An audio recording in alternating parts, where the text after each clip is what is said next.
of Duane Allman's long list of accomplishments in a really, really, really brief professional career. He died at 24. At Fillmore East is the apex of it. That was his band and their singular artistic vision that they captured on vinyl. The Book of Duane, Play All Night, Duane Allman, and The Journey to Fillmore East. Bud Scapa reported that the Fillmore East sessions caught a band entering its prime as a performing unit. They arrived in New York well-rehearsed and in top form. Arkush said, "The Saturday night shows early and late were probably the greatest live performances I've ever witnessed. The bulk of At Fillmore East came from these two shows." At Fillmore East was a carefully planned and brilliantly executed documentation of the band's development.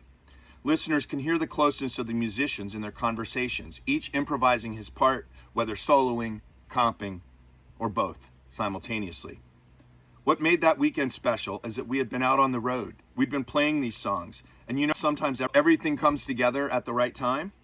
When you have the right people in the right place doing the right thing, Butch reflected, we were really comfortable with these songs that we were playing. On Whipping Post and Mountain Jam, we had really learned to talk to each other. By the time that weekend came along, we were really communicating. We knew those shows were special, J-Mo said, but when you're doing it, and you're in the middle of it, you're not thinking like that. Great stuff was going on. I didn't want to get hung up over knowing the shows were being recorded. That would not be good.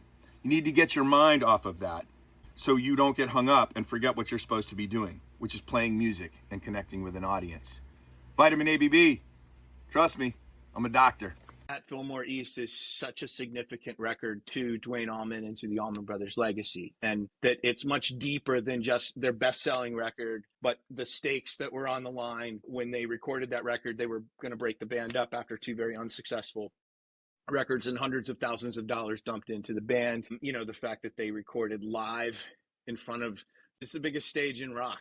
At Fillmore East, everybody knew it. Bill Graham knew it, and they delivered. This is a record that has 0 overdubs. For Columbus, that record was heavily overdubbed. As great as it is, right? Europe '72 was a great studio record. So was Skullfuck, but that is not the case on Fillmore East. It's just like Coltrane walking into Rudy Van Gelder's studio and recording A Love Supreme, except you had an audience there too.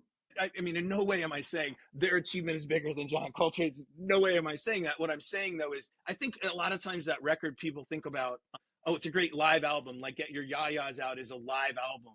It's a great album that was recorded live and released as an artistic statement. And so that's essentially the argument of the book, is deconstructing that album and the sound that made it. I call it the biography of a sound.